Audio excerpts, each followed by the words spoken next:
Welcome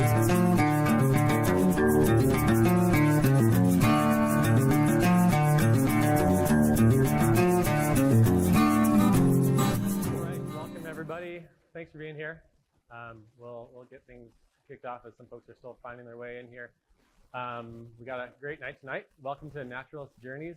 Though it is 2024, it is now Naturalist Journeys 2025. So welcome to our 29th annual Naturalist Journeys series, where we invite authors and educators and ecologists and scientists and practitioners from all over the region to come and talk about their work and their research. And also, if you're a long-time visitor of the Nature Center, welcome to the askance version of the chair setup tonight, where we're pointed into the corner, which is very exciting. For those of you that are checking this out in the live stream or in the recording, welcome. So, kind of a few housekeeping things. First of all, some big thank yous. First, I want to thank all of our Naturalist Journeys sponsors. So, our lead sponsor this year, Hunger Mountain Co-op and 802 Coffee. I also want to thank Stone Environmental, and Waite Heindel Environmental, Onion River Outdoors, and Washington Electric Co-op. So thanks to our sponsors for making Naturalist Journeys possible. Let's give them a round of applause. Why not? I also want to introduce Rebecca and Bear Pond Books back there in the lobby, where you can go to find all of your book purchasing needs tonight. So please go and make sure that we sell out of all the How to Love a Forest copies that we have. So. Thanks to Bear Pond Books for making this possible tonight as well. This year, our Naturalist Journeys presentation series, this winter series that we do, is all about cultivating healthy and sustainable forests here in Vermont. So in the last few years, there's been a lot of developments around what's going on with our public forests and different ways in which Vermont citizens can have a voice in shaping decisions that are made about what's going on in our forests. So. A couple examples coming to recent mind, right? We have the Worcester Range Management Unit management plan that's been finalized for land just up the road here. A couple of years ago, the Camel's Hump Management Unit. There's the Telephone Gap Forest Service land, Green Mountain National Forest land down in southern Vermont. That has been kind of front and center for a lot of folks. And even, acquisition of new city land, city parks and city forests, like right here, like right out the window on the hillside here, new addition to North Branch River Park. So wherever we're coming from, at pretty much every scale, from backyard all the way up through the state, there are interesting conversations to be had about how we take care of our forests. And so we figured that this Naturalist Journeys series would be all around trying to understand what a healthy forest is, how we make decisions to make them healthier, and learn from practitioners in that space about what they're doing. So over the course of this winter Naturalist Journey season, we've lined up a bunch of different experts from Vermont Land Trust, from Longview Forestry, from Audubon Vermont, from UVM Research Forests, and from Northeast Wilderness Trust. If you're here tonight, then I promise you're going to really enjoy coming back for some of the other programs that we have later this year. And there's some posters around at the back table and on the door, so you can check out what's to come. But also, if you found out about this talk, then it probably means that you'll find out about the other ones too, because we'll keep sending you emails about them all. So tonight we're kicking things off with Ethan Tapper. And Ethan's the former Chittenden County forester and now consulting forester with his new Bear Island Forestry consulting company. But relevant to tonight, he's also recently published his first book, How to Love a Forest, The Bittersweet Work of Tending a Changing World, which really just beautifully articulates a lot of the nuance in this space about what's possible with modern, ecologically focused, ecologically minded forestry. And so, these ideas that a chainsaw can be a tool of healing, and that timber management can be an act of compassion when done thoughtfully. And especially in some cases, if we want to heal the damage that has been done to our forests over the last 200 years, it might just take some pretty uncomfortable decisions. So tonight, we'll hear from Ethan for a while, and then I'll come back up and we'll do a little bit of an interview back and forth, and then at the end of the night, we'll open it up for questions from you all. So if you do have questions, or I invite you to hold until the end, because we'll definitely a couple seats right there and there. And after the event, we'll also do some book signings in the lobby as well. So with that, please help me welcome Ethan Tapper.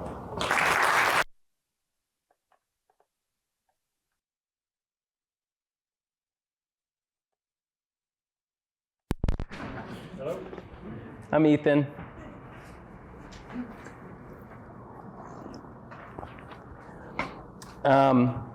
Thanks for being here. Do I need this?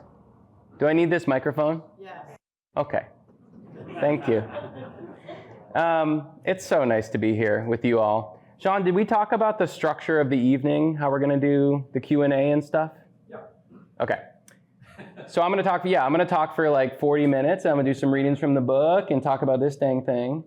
And then me and Sean are going to have a conversation. And then if you have questions, we'll have a Q&A at the end.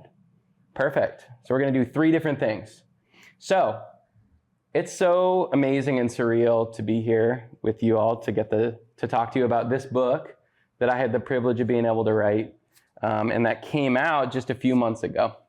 One of the weird experiences of this whole thing is that like I do all these book events and they're usually in like these bookstores and libraries and we're like surrounded by books, but I still have the feeling that like we don't write books. Like other people write books. That's like a thing that other people do. And yet, pretty incontrovertible proof right here that that's not the case.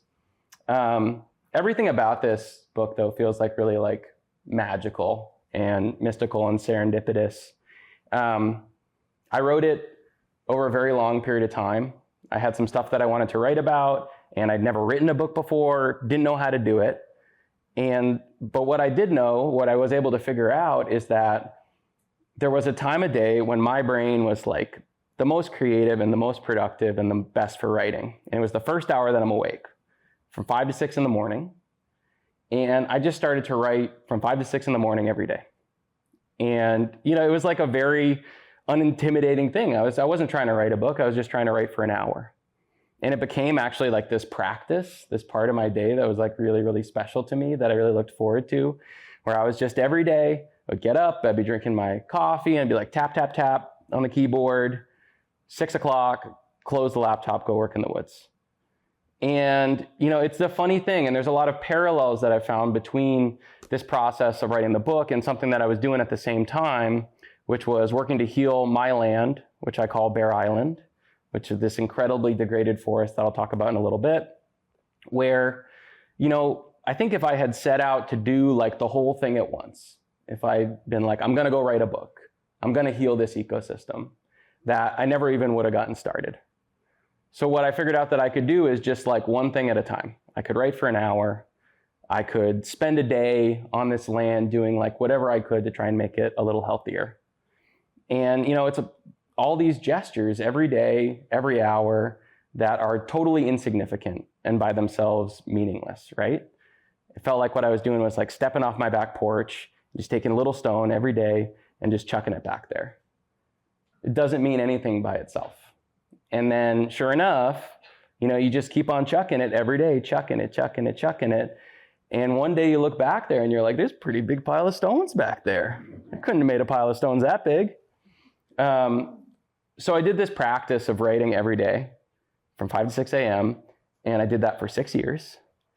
And then I signed this contract with the publisher and I was like, this thing's gonna be out by the end of the week. No problem. And they said, your publication date's in 2 years. And here we are, somehow, after all that, here we are. So what I really wrote the book, when I started to write the book, what I really wanted to talk about was love.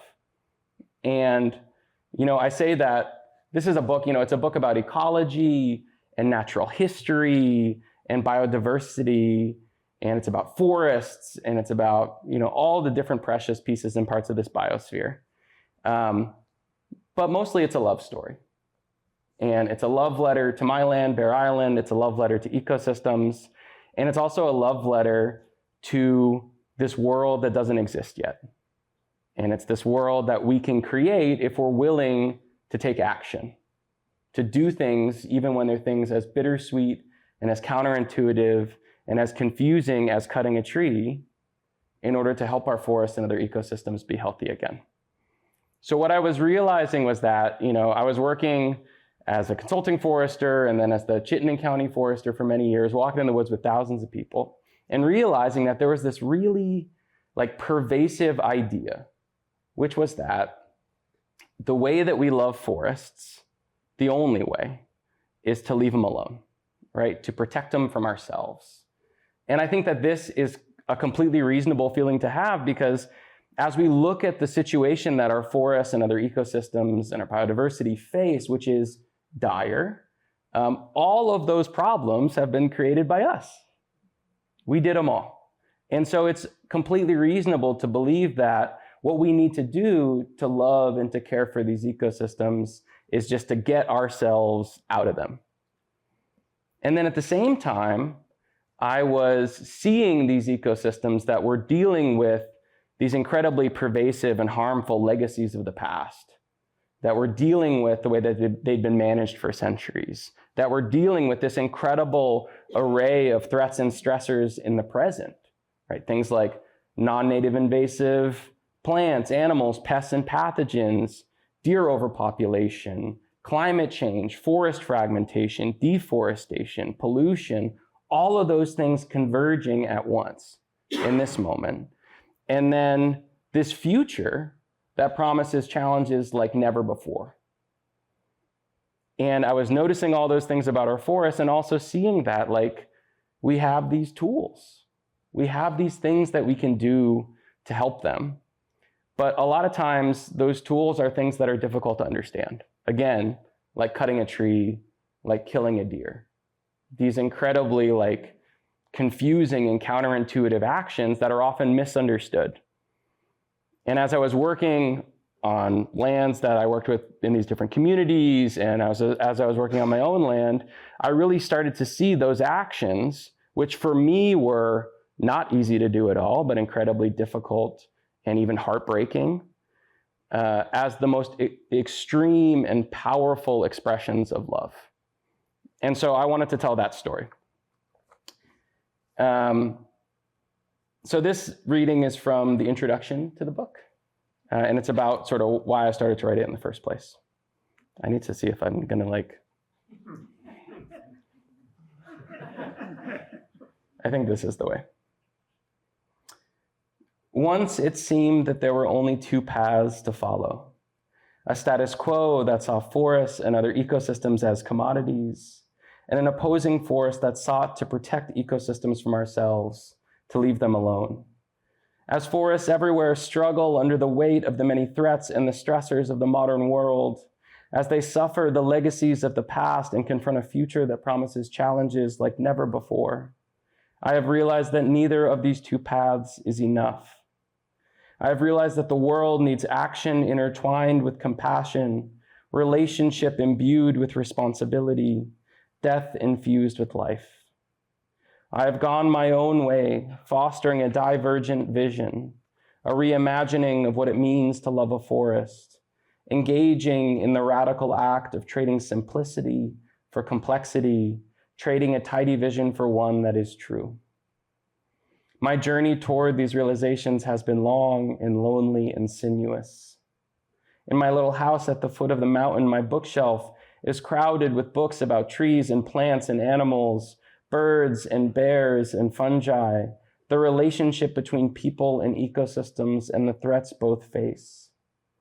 Never have I found a book that has articulated what a forest truly is, not just its botany and its biology, the contours of its many pieces and its parts, but how this entire living community moves and behaves and changes. Never have I found a book that described what it means to care for a forest like Bear Island, an ecosystem that has been changed and degraded and depleted and left to suffer alone. Never have I found a book that described the pain and the joy and the anxiety of trying to love and protect an ecosystem, of guiding it toward wholeness at this strange and crucial moment in time.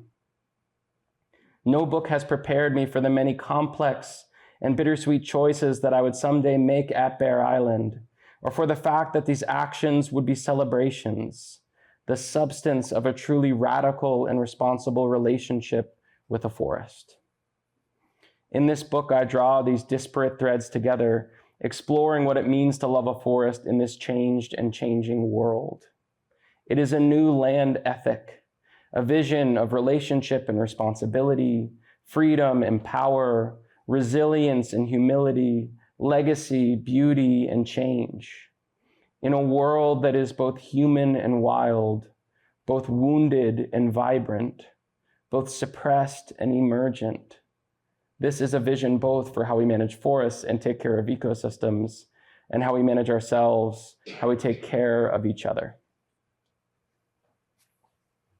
So a few weeks ago, or maybe like a month ago, I've been on this like crazy book tour. I've done, I think, about 70 events since September 10th, like this, and gotten to go all over the Northeast, and it's been a joy.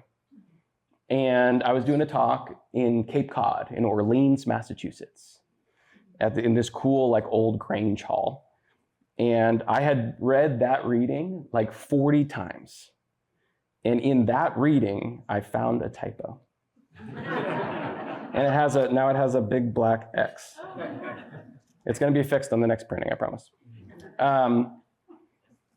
So there's another piece to this too, which I want to read about here in a second, which is that also there's this other element to this whole thing. Like, right, it's about like, how do we have a relationship with these ecosystems, and how do we help them, and you know, how do we help them deal with all these things that they're facing? But there's another component of it that I had never really like read a book that talked about, which is that we are here as well, right? And that we actually like have a relationship with these ecosystems, and that we always will.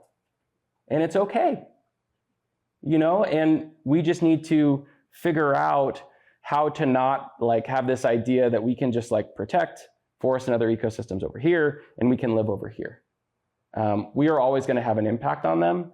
And we need to like move forward with this sort of like restoration vision, this regeneration vision, while also recognizing like that people are here. And that we also like want to live in a world that is beautiful and that is thriving, right? And have opportunity and be able to like have the things that we want and to live in the societies that we want to live in. So I skipped a little reading here, but I want to go back and get it. It's just very short. You guys like vocab? Yeah. Hell yeah. I do as well.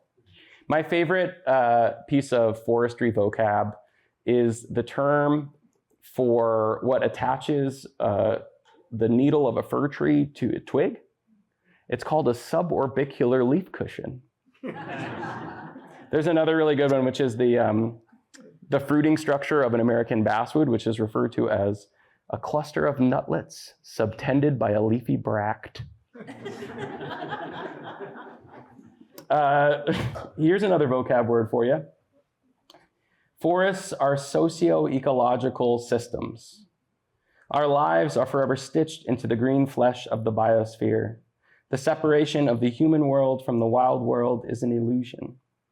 We cannot care for ecosystems without recognizing that we will always rely on them and we will always tax them. That human life will always be precious and worth nourishing and will always come at a cost. We cannot choose if we will impact ecosystems, if we will impact peoples across the globe, if we will impact the lives of future generations. We can only choose what that impact will be. So, shifting gears a little bit about me. So one of the fun things about getting to do this and getting to like talk to people about the book and get interviewed about the book and stuff is that folks always want to know, how I got into forestry or how I ended up writing this book and stuff like that. And so like a superhero, I get to have an origin story, which I enjoy very much. And if you haven't crafted your own origin story, I would recommend it as a practice, because it's also fun, because then you look back and interrogate like all of these random haphazard things that you did and all these weird choices that you made. And you're like, oh, actually this led to that thing. And then this led to that thing. And then like, here I am. And so, yeah, it's a fun little like revisiting of history, personal history. So I think that a lot of people, or a lot of stories that I've heard about these like naturalists and nature writers and like ecologists and biologists, I feel like a common thread is they're always like, I was like the nature kid. And I was just like in the woods, and I was crawling around the dirt, looking at bugs, and I was catching snakes and tracking deer. And I always knew that I just wanted to be in the woods. And I don't recall that being my experience at all. We lived, so I grew up in Saxton's River. Shout out to Saxton's River. Anybody here besides these ones know Saxton's River, Vermont? It's surprising how many people know it. It's a little village. It's 300 people-ish, and it's surrounded by forests. And so, of course, like we were in them, and we did stuff in them, but I never thought about it as like, this is what I want to do. I do remember, though, very strongly wanting to get out of there. And I remember especially in high school, and I remember when I was a junior in high school, saying to somebody, I don't know where I'm going to go to college, but I know where I'm not going to go. And that's the University of Vermont. Because everybody goes there and, I'm getting out of here. Well, the first month of my senior year of high school, I got a letter from the University of Vermont that told me that I got this scholarship called the Green and Gold Scholarship, which is a full scholarship. And I was like, guess I'm going to the University of Vermont. No principles, no integrity. I just said, I guess we'll do that. But even once I got there, I didn't know what I wanted to do at all. And I was just like taking these random classes and didn't feel pulled really strongly in any direction. But then something interesting happened, which was that I was still with my high school girlfriend, this first big love of my life. And as I was finishing up my second semester at college, she was coming back from this program, this wilderness expedition that was 5 months long. And she had this life-changing, powerful, impactful experience. And I had not. I'd just been dubbing around in my dorm room, playing beer pong or whatever. And we weren't connecting, and it was freaking me out. And I thought we were going to break up. And so I said, well, you know what I'm going to do? I'm going on a wilderness expedition. And the next one left in 2 weeks. And it was a 6-month expedition where we skied north for 3 months. And then we built a canoe and we canoed back down. Now, in retrospect, I did this for no reason. Relationship didn't work out. However, it totally changed the course of my life. And after that, all I wanted to do was just be in the woods. And so I worked as a wilderness guide. I lived in this uninsulated yurt in the woods of Maine with a fir bough floor for a year. I worked with draft horses and did a little bit of draft horse logging. I did all this cool stuff in the woods.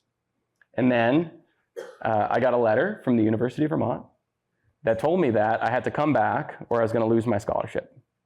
And so I remember sitting on the bow floor of my yurt and holding a paper list of the majors at the University of Vermont and scrolling down, and I saw forestry, and I didn't know what it was, but I knew that it had the word forest in it. True story. And I said, I guess we'll try that. And forestry is really special. And there's a few things that I think are really special about it. One is that, as I started to go to school and to study forestry, I noticed something unique about it, which is that there are all these specialties within the environmental sciences, the natural sciences, the biological sciences. You can have botanists that are really focused on plants and entomologists that look at bugs or I know I shouldn't call them bugs, but I'm gonna. And you have mycologists who look at fungi and ornithologists who look at birds. And foresters are sort of responsible for this whole ecosystem.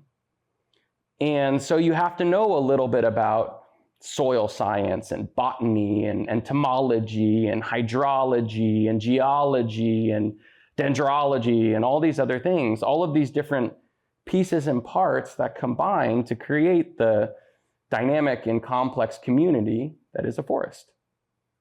And so you start to really see these systems as they are, which is as these incredibly expansive and connected things, which are comprised of tens of thousands of different species of living things with all different life ways that have their lives knitted together in all kinds of amazing and complex and interesting ways. And really, you start to see that things like biodiversity right? Which is a term that we've probably all heard, right? It's a contraction of biological diversity, which is often misunderstood as meaning like, or as being something that's like nice to have, where we're like, isn't it nice that we can go see a pretty bird? Isn't it nice that we can see this beautiful native orchid?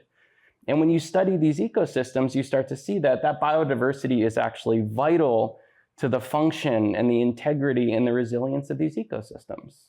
It's something that's not nice to have, it's something that's actually essential. So with forestry, you get to see all of these patterns and all of these processes of this entire system that it's your job to care for.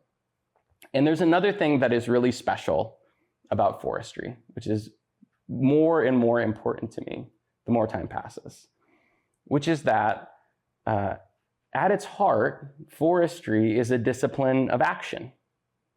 So imbued in us is the idea that we do not have to be bystanders in these ecosystems, that we can go into them and we can see what's going on, and then we can do something about it.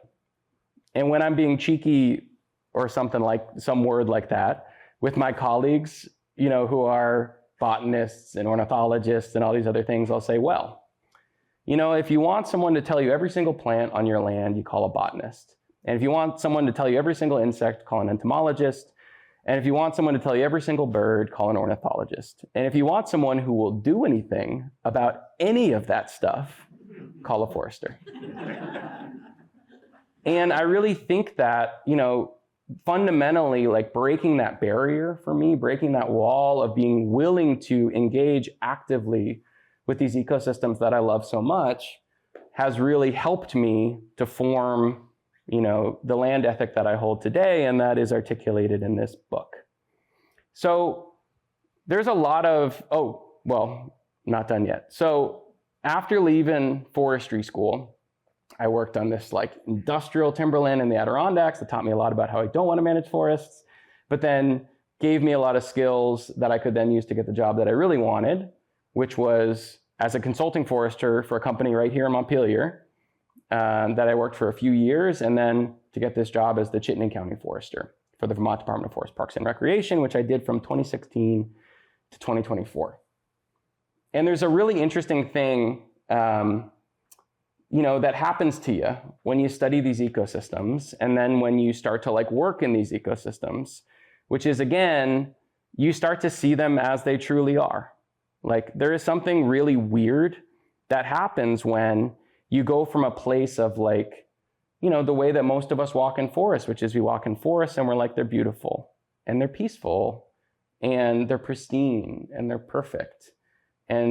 And then you start to learn more about them. You start to learn about the incredible land clearing of the 1800s, right? That many of us who grew up in Vermont have heard of, where basically, you know, in the early to mid 1800s, across the length of a single human generation, 30 years, our forest cover was reduced from perhaps 90% plus of our landscape to a low of perhaps 20% of our landscape, with axes and crosscut saws and draft animals. It's actually remarkable to think about.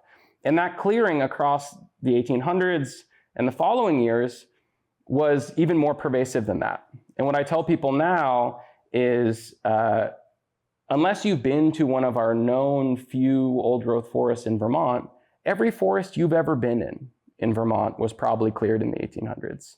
And most of them were probably cleared and maintained as agricultural land for the following 100 to 150 years. So that the forests that we have in our landscape now are these very young, simple forests. Most are like 60 to 100 years removed from a clear cut or a pasture, and haven't really had time to develop any of the qualities that define forests on this landscape for thousands of years, which, by the way, are the qualities to which all of our native biodiversity is adapted. Things like many different sizes and ages of trees, what I call multi-generationality, what we call in the ecological parlance structural complexity or structural diversity. Deadwood on the ground, big old trees, this incredibly like complex, messy looking forest that provides all of these incredible emergent properties and habitats that we just don't have. So when you learn about forests, you start to see that everywhere, and you start to see these non-native invasive plants, which are displacing all of our forest native species and completely derailing their ability to regenerate and to respond to disturbances and to respond to adversity. You start to see the impacts of things like deer overpopulation, right? Which is this species, which is native, which has completely, in many cases, overbrowsed all these young trees and plants in the understory and completely changed the course of a forest, steering it towards species that they don't like to eat.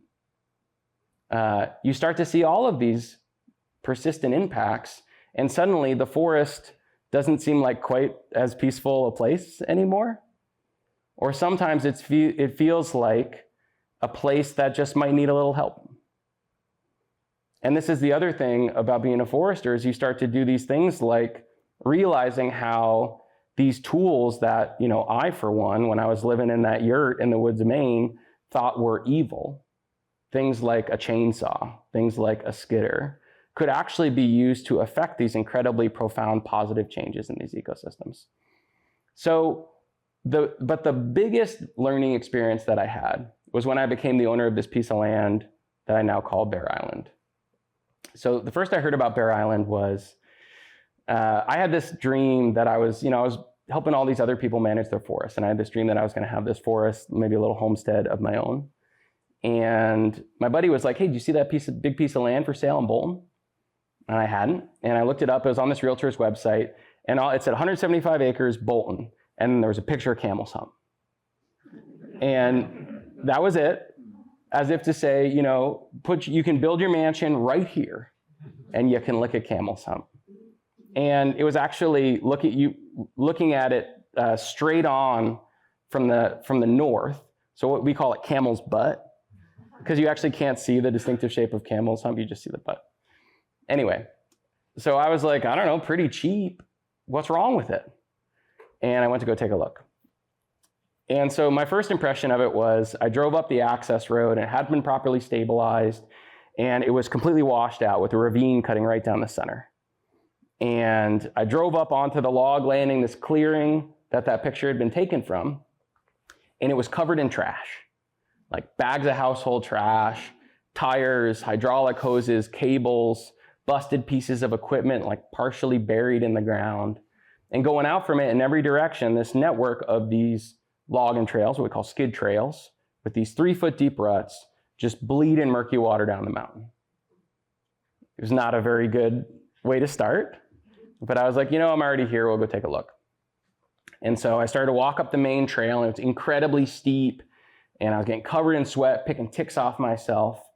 And I was walking, and as I was walking, something was bothering me, and I couldn't put my finger on it. I was like, what's wrong? And after about an hour, I realized that what it was that there were no healthy trees there. And once I realized that, it was very jarring, and I started looking around being like, nah, it can't be right. But it was like no healthy trees, no healthy trees, no healthy trees anywhere. And what I now know happened is that 30 years before, the landowner, this timber company, had hired these loggers without supervision of a forest or anything like that, and just told them, go cut every tree bigger than 10 inches in diameter on the mountain. So 10 inches in diameter, it's like that big. And it's a unethical practice. It's not really forest management. It's more like mining. It's purely extractive. That we call diameter limit cutting, which is nested within these series of unethical practices that we call high grading. So high grading is where you go into the forest and you cut all of the most valuable high-grade trees, and you leave all the least valuable low-grade trees standing there. And the problem with this is that those high-grade trees are also the healthiest trees in the forest. And those low-grade trees are usually the least healthy trees in the forest. And so what you're doing when you do that is basically like reverse forest management, managing a forest to be less healthy, and doing so very efficiently.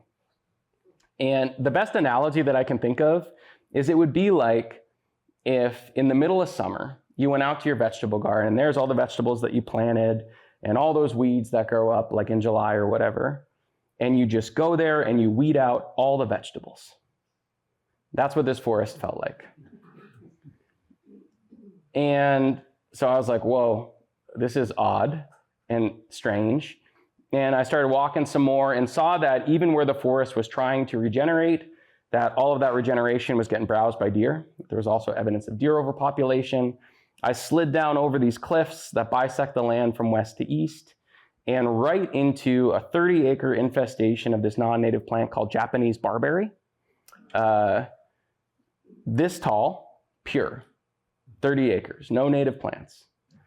And, you know, if you know that plant well, you know that that's a forest without a future, with nowhere to go. That without help will never be anything but a sea of barberry ever again. And I was pushing through that barberry and I got back to my truck and I was like, all right, enough.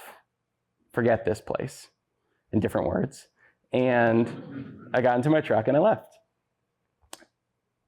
And sure enough, though, over the next couple months, I started to think about it more and more and more. And I started to wonder if that place was actually hopeless or if there was things that I could do to make it healthy again. And sure enough, you know, I thought about it enough that 2 months later, it was still on that website and I went to go check it out again. And when I came back the second time, I found all this cool stuff.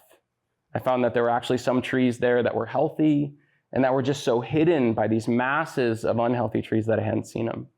I saw that there were all these plants that I love, like sweet fern and low bush blueberry and serviceberry and pink corydalis and red columbine, and that there were these rock outcrops covered in reindeer moss with these sweeping views of the Winooski River Valley. And I was standing on one of those outcrops when I said to myself, I'm going to try and buy this place. And again, sort of like writing this book, like didn't know how to do that, never done it before. And so I called up my old boss who sold forest land real estate. And I said, there's this piece of land and I want to make an offer and how much should I offer? And he said, well, let me ask you a couple questions about it. So does it have any timber on it? And I said, no. And he said, any real estate potential? I said, no. Is the access good? No. Could it be a sugar bush? No. And it kept on going down the line. No, no, no. And eventually he said, well, Ethan, this place sounds terrible. Just offer them like nothing and don't be afraid of hurting their feelings. And so that's how I became the owner of this piece of land, Bear Island. And it was such an interesting experience because, you know, it's one thing to believe that all we got to do with every forest is just leave it alone. And nature will take care of everything and everything will be fine. And it's quite another thing when you're standing on that log landing surrounded by trash in a forest with no healthy trees, with a deer overpopulation, in a changing climate, in a biodiversity crisis, in a mass extinction, watching thousands of years of soil roll down the mountain through those skidder ruts. And I had to ask myself if that in that moment, if it would be a greater kindness to this place to do nothing and hope for the best, or to do everything in my power to help make this place healthy again. So I have now realized, after like talking about this so much and writing the book and everything, that I do have a couple of superpowers. And one of my superpowers in this struggle is that I am not a purist. And so I could ask myself, really, radically, what tools do we have? What tools do we have to correct these problems and to put this forest on a path for a better future? And the next 7 years of my life were spent healing this forest. And, you know, as much as I would love to tell you that it was all me just out there like throwing wildflower seeds everywhere, and it wasn't. I cut thousands of trees and I've killed dozens of deer and done a million of these actions, had to teach myself to run excavator, teach myself to be a hunter. All of these actions that were in the moment incredibly challenging. Like, I don't want to cut any trees. I love trees. I don't want to kill any deer. I love deer. They're beautiful. And yet, all of those things to me felt like the most radical expressions of care and compassion for this place, because they were what was necessary to help this entire community not this one tree, this entire forest, which is a community of thousands of species, billions of which may be, or billions of organisms may be in a handful of forest soil, and helping put it on a better path for a better future. And, it was one of these things where that's what made me start thinking about love, because I started to wonder, I'm not a parent, but I think if any of us had a child, right? And if that child needed some medicine or a treatment, and if that treatment or that medicine was something that we didn't agree with, or we thought we'd never use, or we said that we'd never do, wouldn't we do it anyway? I think any one of us would, and I don't know why in this moment it often feels like, we have these ecosystems that we know are facing all of these incredibly existential threats to what they are, to their ability to move forward, and to their ability to sustain all of the species that depend on them, ourselves included, right? And yet, when we get to a place of maybe the next step that we need to take is to do something like cut a tree, we're too hard. Don't want to do it, too scary. And to me, that's not really love at all, right? I think love is about compromise and sacrifice and, getting to that moment and saying, this is really hard and I'm going to do it anyway. So I know that I'm over my time, but I want to do one last reading that's important to me. Because something else about this book that I've discovered, Managing This Land, Bear Island, is that I think a lot of times we believe we're stuck in this mitigation mindset where we believe that our loftiest goal is that let's just make this world not any worse than it is right now. And if we can just do that, boy, won't that be great? Let's just stop the bleeding, And with Bear Island, that's what I was trying to keep this ecosystem from collapsing, essentially. But what I found in this healing process is that this ecosystem did not just not collapse, it became so much more.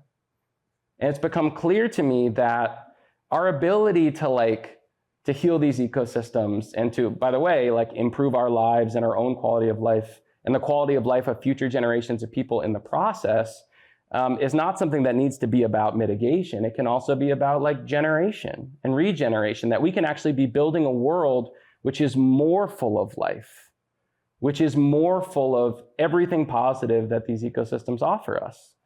And so this is a book that I think is clear-eyed about the threats that we face in this moment, and it is also extremely hopeful because I know what's possible. And I know that we can do it. The storm clouds stamp their feet. They are corralled along the shifting path of the big river, thundering between the walls of the broad valley. The clouds move west, driven like cattle toward the mountains. As empty as it often feels, there is something beautiful about a life lived in the aftermath. Here in the junkyard of the Anthropocene, we hold the fate of the world, all of its ecosystems, all of its peoples in our hands. In this moment, we can allow this biosphere, our home, to sink further into dysfunction and disarray, or we can make the radical and bittersweet decisions necessary to choose a different path. Inside of this catalyzing moment, we have the opportunity to reimagine our relationship to ecosystems and our relationship to each other, to redefine what we are and what is precious to us. As empty as they often feel, there is something beautiful about a landscape of forests that are just a fraction of their true potential. The forests of our lives are still only at the beginning of their journeys. They may yet become diverse and complex, rich with legacies, ancient again. With our help, these forests may rediscover a capacity for life beyond imagining, an abundance that this world has not known for generations. I pick up another acorn, another product of thousands of years of adaptation and change, another precious thing chained to the legacies of the past and hurtling toward an uncertain future. Perhaps it is doomed. Perhaps it contains endless possibilities. Humidity cloaks the land, drawing tiny round beads of sweat from my skin. For a moment, the mountain is cast in golden light. It smells sharp and strong. As I touch another acorn, a raindrop strikes the back of my hand, rolling between the small bones of my fingers. Suddenly, droplets are stippling the soil like falling stars, throwing up little clouds of dust. I have nowhere to be, and so I kneel, watching the water run around the stumps and the upturned leaves, drawing spider webs on the earth. Someday I will tell my children that the caves and the talus above are a womb, the origin of all the black bears on the mountain, and that the springs in the big bowl are the source of all of its waters. Someday I will walk these trails with my children and teach them to reimagine forests as communities of complexity and depth and expansiveness, communities that are fated to change, to celebrate both the miracle of life and the miracle of death. Someday I will kneel beside these stumps, a young forest blooming around me, and teach my children the imperfect truth of what it means to love a forest. Someday I will teach my children that this world is not ours to hold, but that we hold it anyway. That each of us is a steward for one brief and precious moment in time. Someday I will teach my children that despite everything, we are destined to thrive, that we are destined to live in a world that is beautiful. In the years to come, the traces of this moment will fade. The empty patch cut will have become a diverse young forest, the stumps softening and mixing with those of the oaks cut decades ago.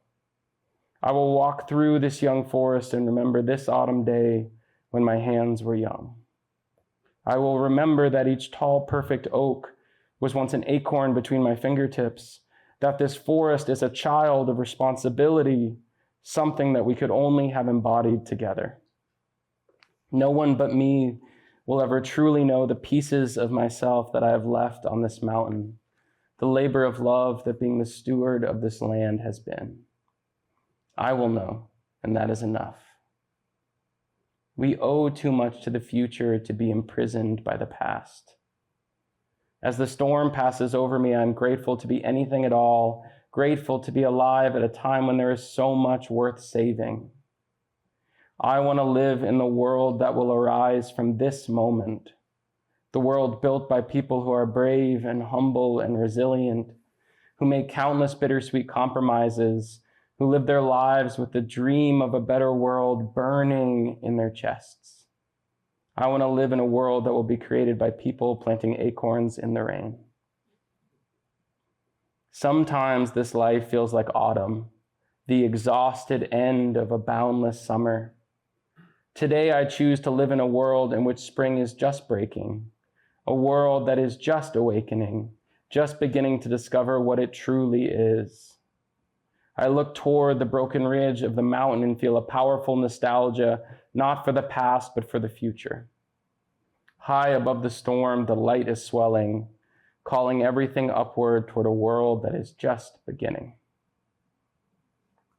Thank you.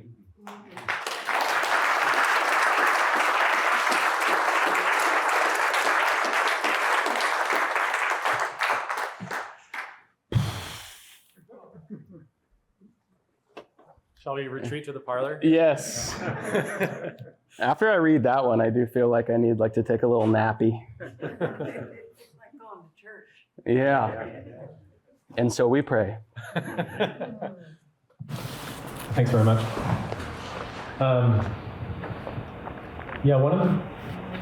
One of the things that really strikes me about the book, I was going to use the word fearless to describe kind of your approach to this, but That's not really, it's not really right. It's not that you're fearless to take action. It's that you, it's almost fearless to not take action. And I say it's not fearless because we have an entire chapter around the idea of humility and the idea of basically being afraid that what if what I'm doing isn't right, or what if it's not good enough, or how do I know that I'm doing the right thing, right? Our forests are so complex and so much more complex than we can understand, and we do our best as scientists and ecologists to try to make sense of it, but there's always going to be these pieces that we just don't know. And so I wanted to kind of dive into that idea of like uncertainty and how you have such confidence in and just determination to get out there and get your hands dirty and make a difference, knowing how much there is that you don't know. Are you okay if I read from your book? Yeah, great. Because there's a great chat. There's a really nice little section that I think illustrates that well. I have to find it though. Here, hold that.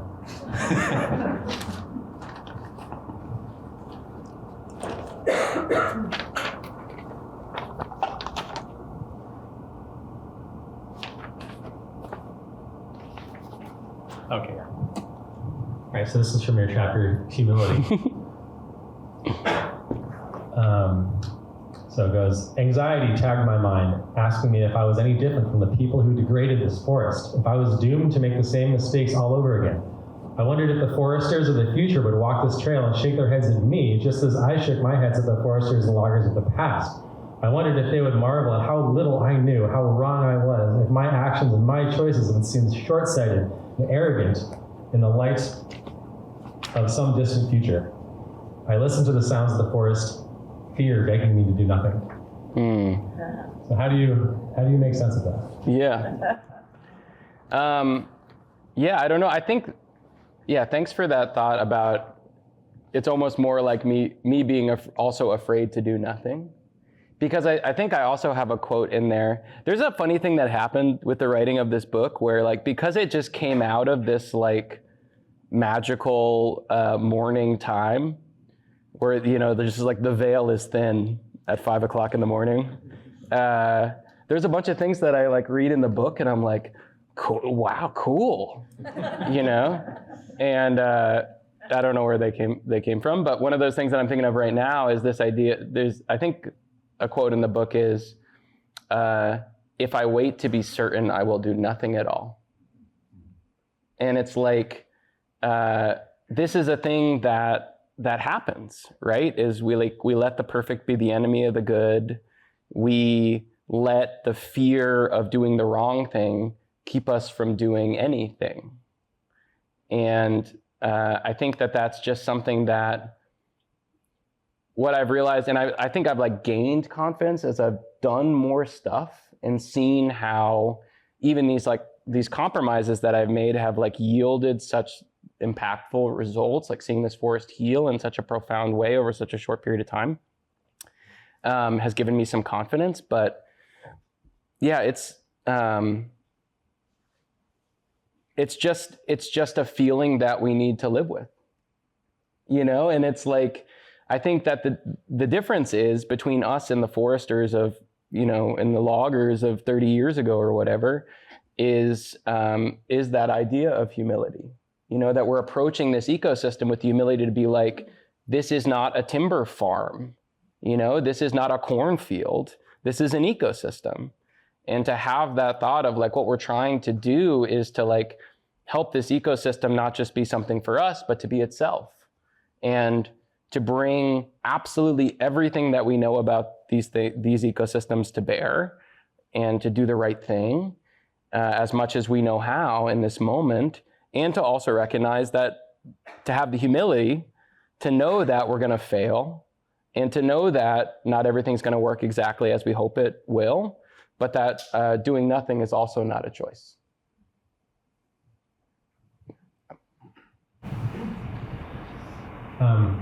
As you're saying that reminded me of a couple of, I guess you started with vocab. So Yeah. So there's some vocab that just came to mind as you were mentioning that, which is keystone individuals. Yeah. Maybe we'll do a couple of vocab things, but there's a story you tell in the book that is like, I think like the mic drop, like nature nugget of the is that not all squirrels are created equal. Yeah. Some squirrels are better at planting acorns than others, and some are more faithful than others.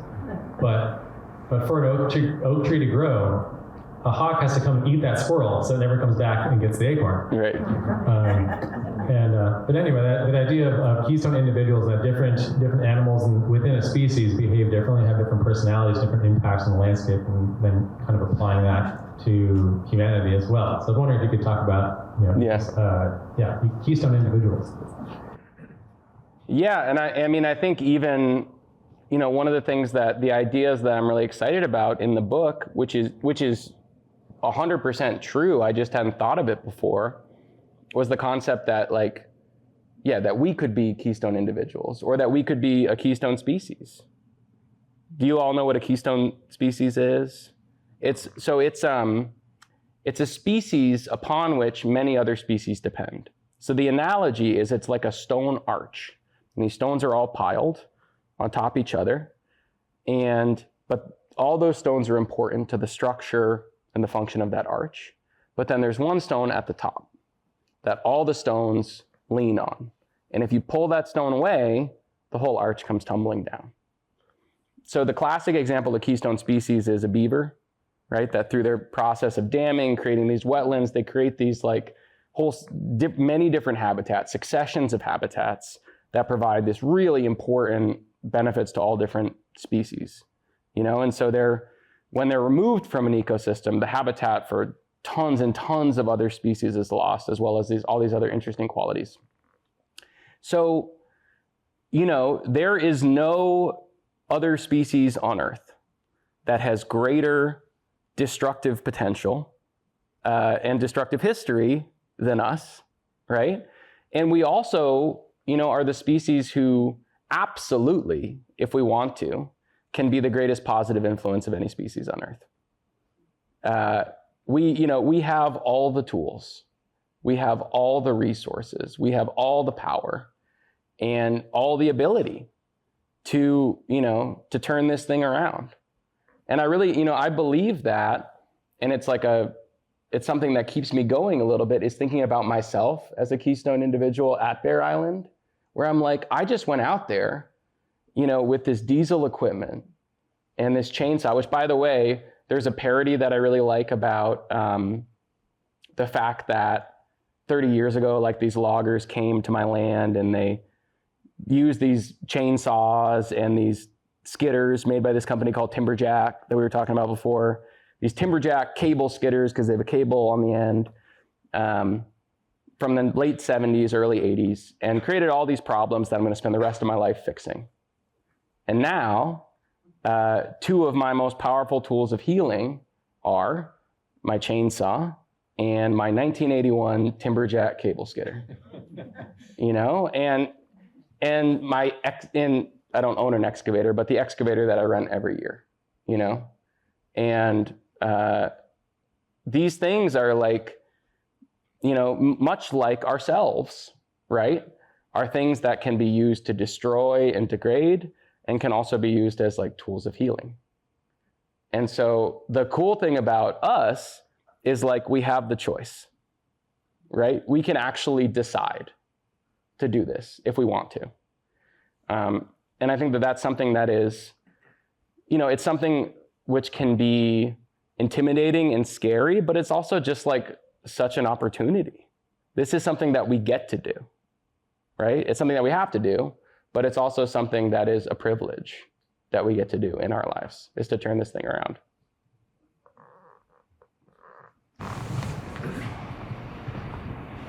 So that said, a healthy, resilient forest has the ability to heal itself, right? And talking about tools of healing, actually, this analogy came to mind of kind of being a doctor. If you are injured, you go into the emergency room and you have a big wound, the doctor might say, "Oh yeah, you just have a bunch of road rash. We don't need to do anything with that. Slash some ointment on there.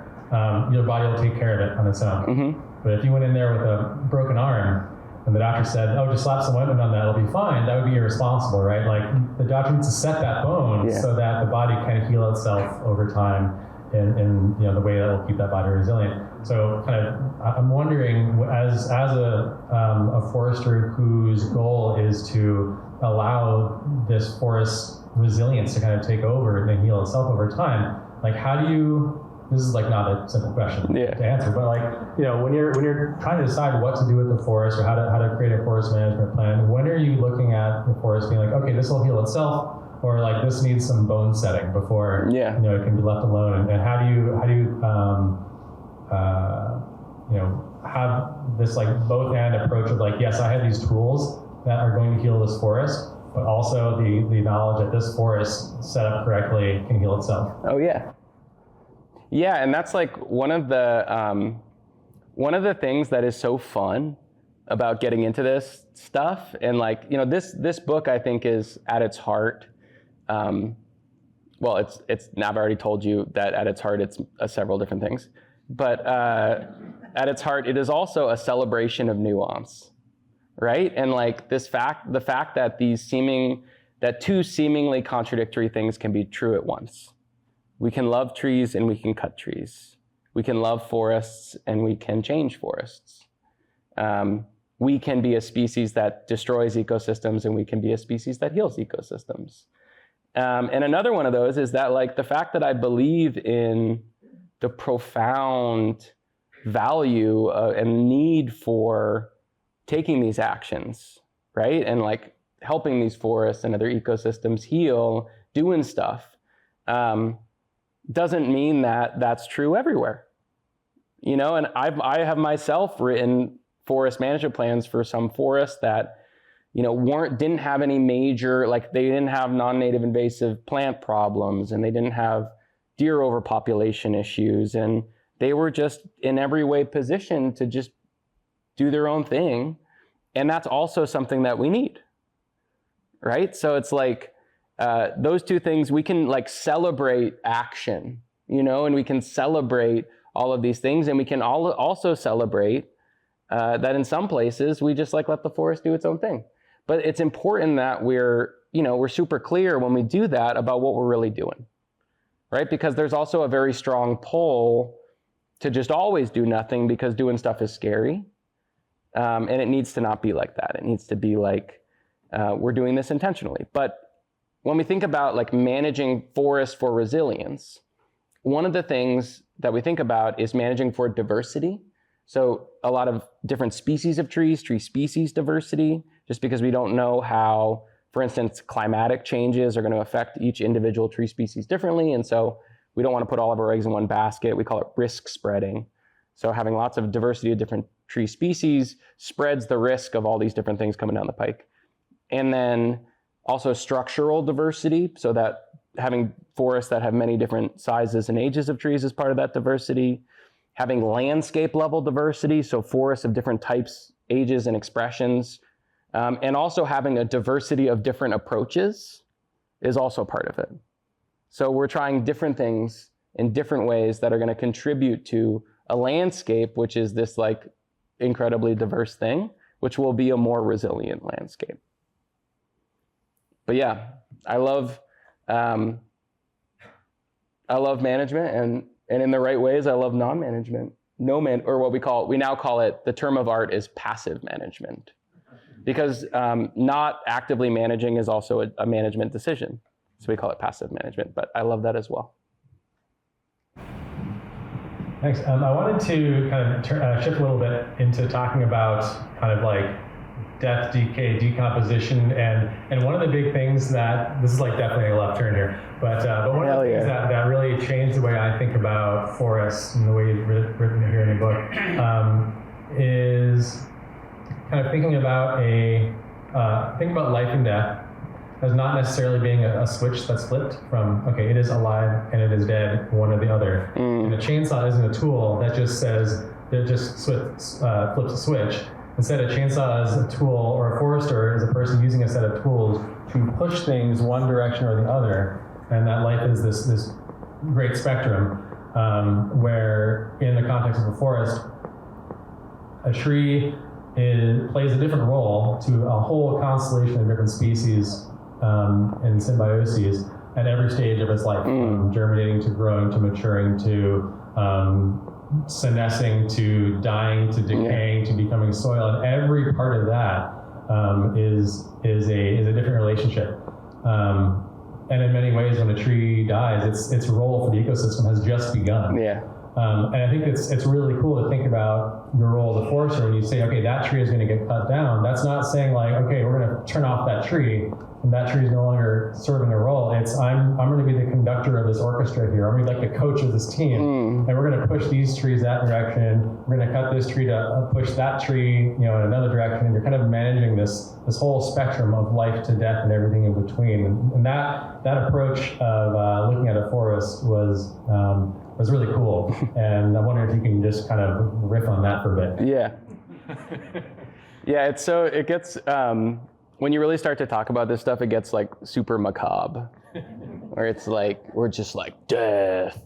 But yeah, I mean, I say it a lot, like when we look into, if you were to take a bunch of foresters or a bunch of ecologists or a bunch of biologists out to an old growth forest, we wouldn't necessarily be just like looking at living trees the whole time. We would probably actually really be geeking out over tree mortality. And, all of these results of tree mortality, like just the dead wood on the ground, which by the way, like tree mortality is a process which is as normal and as natural and as ancient and arguably as essential as living trees to the ecology of this forest, right? It's this incredibly generative thing. And there's some studies that say that you can have like 4 times the biomass in a dead tree as a living tree, which really makes you question like what it means for a tree to be alive, right? And I, in the book, just like have way too many metaphors about this. But the other parts of it are also really cool. Like, if we were to go into an old growth forest, right, we would see these forests that for the most part, and they are defined in some ways by their irregularity and their variability. So one of the cool things is that they don't all look the same, but in general, you would see some big trees, but not a lot. On average, in like a hardwood forest here, you might see 10 to 12 big trees per acre. You would see forests that were equally defined by that multi-generational quality, many different sizes and ages of trees, each resulting from a time when a tree or trees died and the forest regenerated. You would see a forest that was also equally defined by that dead wood on the ground, and maybe even would have like this undulating microtopography that the ground would almost look like it was this like frozen ocean from the legacy of trees blowing over, pulling their root system out of the ground, and having that root ball rot down in the pit where they came out of, making that indent, creating what we call pit and mound microtopography, having that happen for thousands of years. All of those things are things that to us are very difficult to appreciate, but are, that's what it means to be a forest, right? That's what actually the forests have looked like on this landscape for thousands of years, for millennia. And those are the conditions that our native biodiversity is adapted to, for the most part. And a big part of that is death and change, right? And there's actually all of these organisms that themselves have crafted their entire lives, their entire evolutionary identities inside mortality and inside these changes. So one of them is what I call the necrosphere, what's also called the necrobiome, right? The community of death. All of these organisms that find their life and their habitat and their niche within tree mortality. Things like fungi and bacteria and invertebrates, right? That are, not just normal and natural, but also are performing really important ecological functions, helping cycle nutrients, turning trees into soil so that future generations of trees may live. So when you start to realize all these things, I think you said it so beautifully too, it really changes the way you think about what it means to cut a tree, right? Because you start to see that that by cutting a tree, you may not be taking away anything. That is an act which can be incredibly generative. And that can help, especially in the case of many of our forests, help a forest that may be missing some of those qualities, actually develop those qualities, not by planting a tree, but by cutting a tree and then letting these natural processes take over. It's a beautiful thing. What you were saying just reminded me of this section I really liked. Maybe this is a good way to end it before we turn it over to questions from you all. And if you'll allow me to read one more section of your book. So this is kind of the idea of change, and in the examples you just gave me, you were talking about kind of active management, using a chainsaw, using a skidder to create disturbance that creates this change, and how important that change is. And in this example in the book from the chapter's called Change. How about that? Change. So you are on a woman's property, kind of doing some consultation. Her name is Sarah, and she's just experienced this big blowdown in her woods. So major period of change, not brought by chainsaw, but brought by storms, something like that. And anyway, I just wanted to read kind of what you wrote here. So this is so exciting, I tell Sarah, clapping my hands together. In 3 years, this space will be filled with young trees, raspberries and blackberries and flowering plants. There'll be white-throated sparrows, chestnut-sided warblers singing, insects buzzing everywhere. The empty space will be filled with life. Sarah looks at me and then down at the broken and silent pine stand. Well, I can almost see the future of this forest, the saplings glimmering through the naked trunks of the pines, the flashing songbirds, the butterflies drifting from flower to flower. She cannot. To her, this is a funeral. And I am a crazed prophet summoning life from a corpse. I drop my hands and continue, my voice softer. I tell Sarah that this new generation of trees is just one of the many ways that this forest will change. As the trees in the young forest trace the winding path of succession, the forest community will experience ecological succession.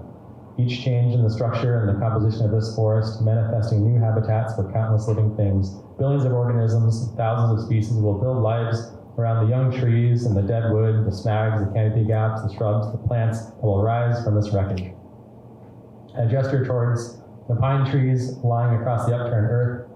These trees are not the forest, I say, my hands open. Your forest is still here. It has not been lost, only changed. This is a good thing. I try to explain how through so many endings, this young forest is just beginning to deepen itself, just beginning to rediscover what it truly is. You want to read the rest of it? I'm almost done.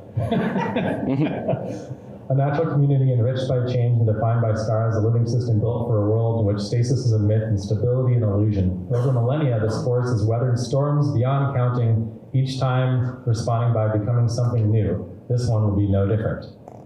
Now I'm going to skip ahead a little bit, this last little bit. It says, I wonder what it would mean, a new day has broken and Sarah's world has been upturned. For a time she may lose herself in the grief of this moment.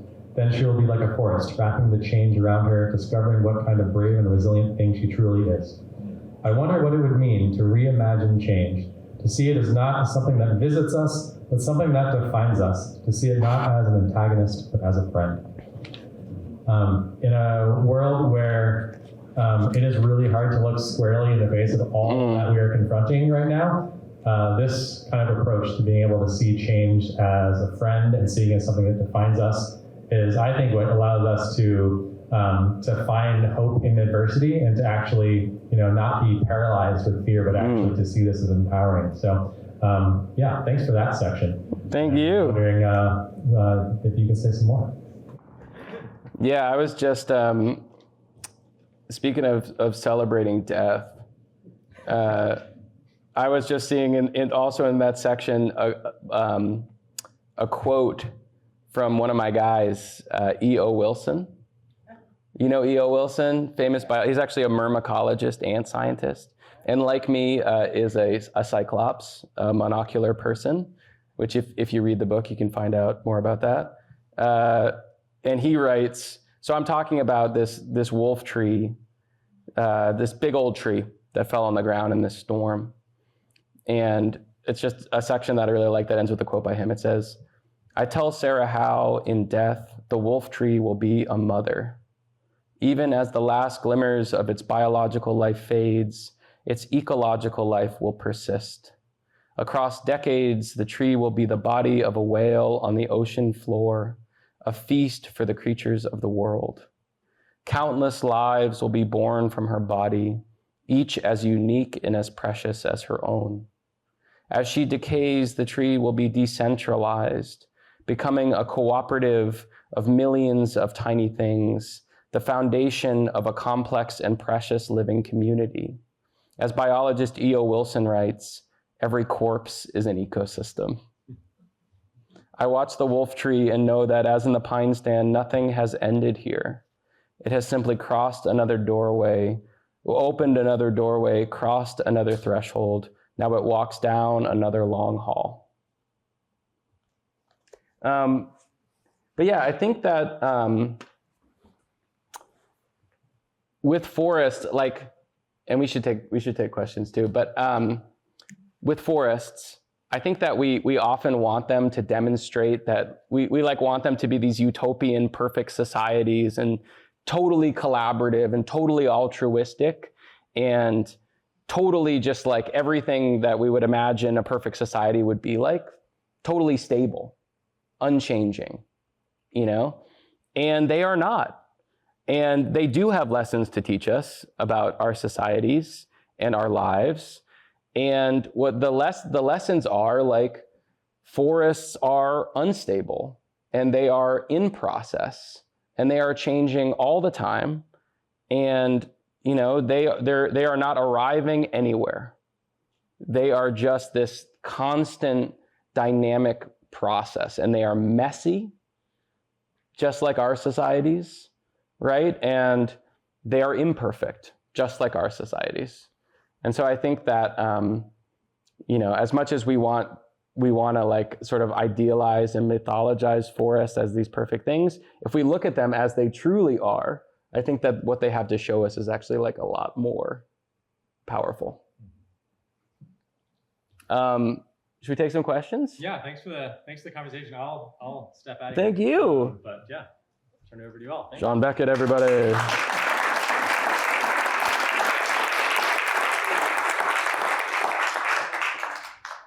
Any, you got a question for me? We just answered. Oh. How did you manage all that barberry? What have you done? Yeah, at the risk of going off on a whole nother tangent, I used herbicide. I know that that's a hard thing to hear. And I think that, so when people ask me now, like, there's sort of like two different questions. Like, what was the hardest thing that you had to learn how to do? And what was like the biggest step that you took that you'd never thought you would take? And the hardest thing that I had to learn how to do was and remains hunting. And just because it's like actually so hard to do. I don't know if any of you are hunters, but it's like, you can't even, like, me and Sean were just talking about hunting, you know, and neither of us is having a good year hunting this year in terms of like being able to meaningfully reduce this deer population, which is what we're trying to do. And then it's like hunting season's over. And we're like, did we learn anything? But the herbicide was like the toughest ideological thing. And one thing that I will say is that actually, that is a tool that's being used by conservation organizations all over the place. And it's a debate that's actually like that's been had for decades. And the debate of like, what's worse, the herbicide or the invasives? The invasives are worse. And, can we use this as a tool? Obviously, this thing that is used completely inappropriately in every other context that it's used in, can we use this as a tool in ways that can protect the biodiversity and the soils and the waters and everything that's important about this ecosystem? And we can. And it's one of these funny things, not to like, throw shade on any conservation organizations in Vermont, but it's like, it's such a difficult thing to communicate. And the optics are so bad because everybody who cares about ecosystems, we all have this experience of like how herbicide is used in agriculture and being like, F that, and how it's used on like a golf course and whatever. And that even these organizations that you trust, if they're doing it, they're not telling you. And so in this way, we have done you a disservice because we've been doing this. And if it's a tool that we use and that we feel okay about, we believe that we're using well and that we're using for good reason, and that, and I do believe it's incredibly important, we should be celebrating it, and we should be telling you all about it. So when I entered that, that barberry area, which again, it's like, if I didn't do anything there, that's a forest that does not have a future. Those trees will die, nothing will regenerate, it'll be a barberry shrubland forever, and will continue to spread further and further and further. And I had never heard of anyone solving a problem like that. And, I tried everything that I could, and I talked to a lot of people, and they were like, this is what you can do. And it was gross. And I spent 12 days, feeling pretty gross. And then now there are spring ephemeral wildflowers and no barberry on that hillside right now, and a diverse, beautiful understory.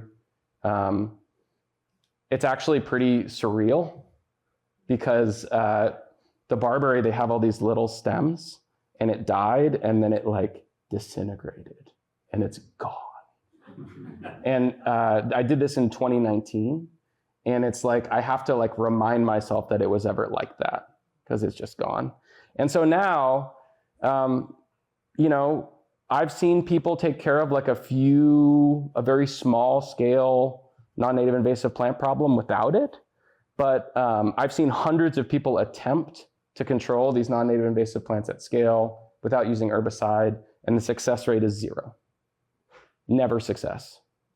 And I'm sure that there's someone who's really intense, who has a story, who can tell me about how they did it. But it's just one of those things, and it's, now that, because that was so tough and such a process, and I write about it, I have a whole chapter about it in the book, which is a chapter about biodiversity, about the subversive nature of this action of like taking this tool, which was created to suppress biodiversity, and then using it to protect biodiversity.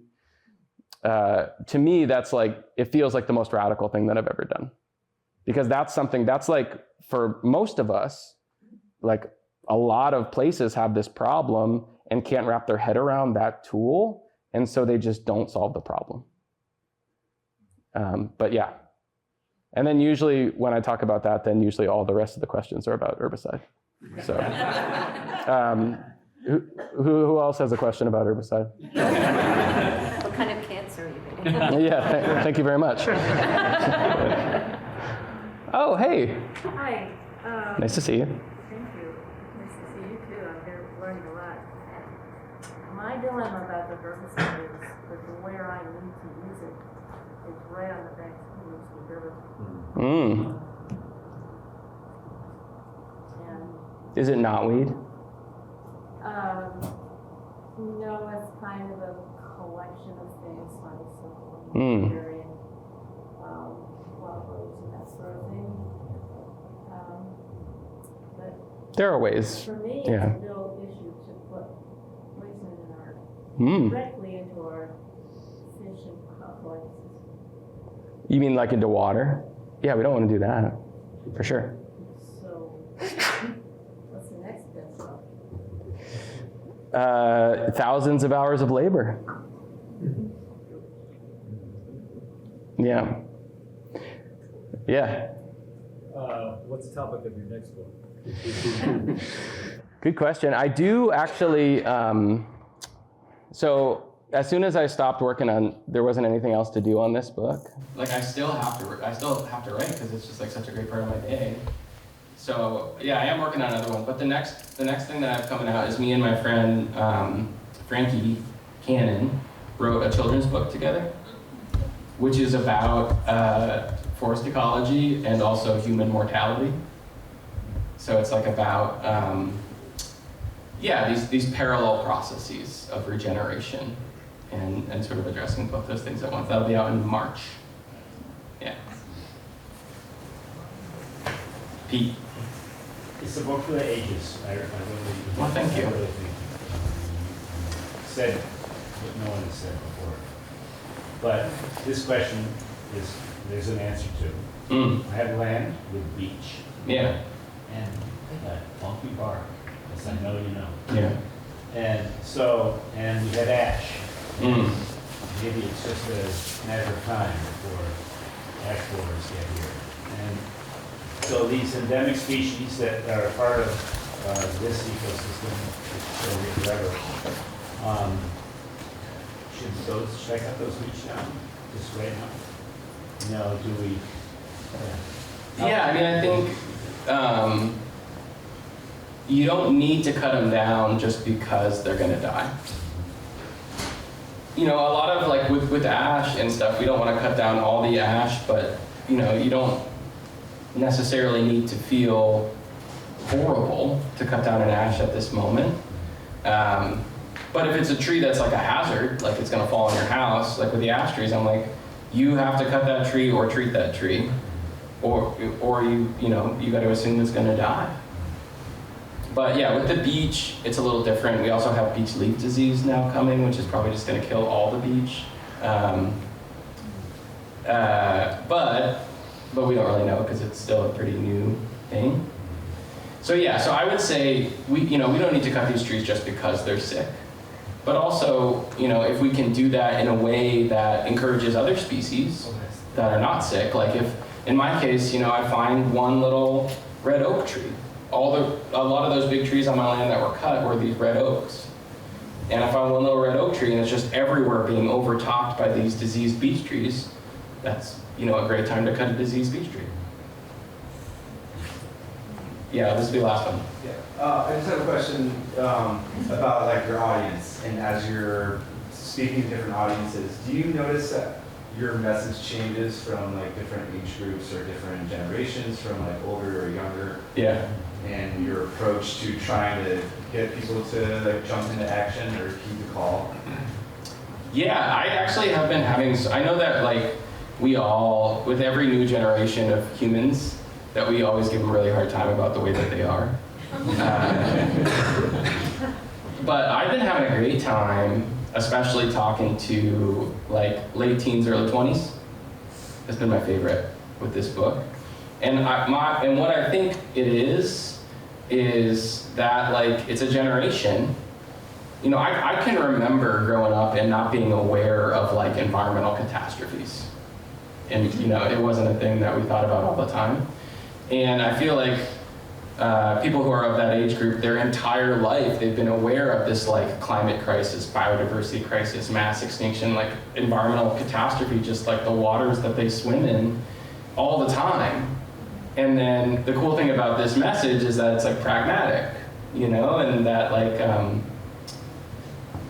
that they are like, stop telling me that this is happening and tell me like what we're gonna do about it, actually. And that has been so cool to see. But yeah, it's the communication between everybody has to be really different. But I've also been really pleasantly surprised to be like, you know, I come and talk about the book to all different kinds of people, and to get a positive, like I get positive receptions from all different kinds of people. And that makes me really feel really hopeful. One quick one for you. Well, you mentioned you had 2 superpowers. Yeah. First one, about yours. What's the second? ADHD. Oh. Thank you. Thank you.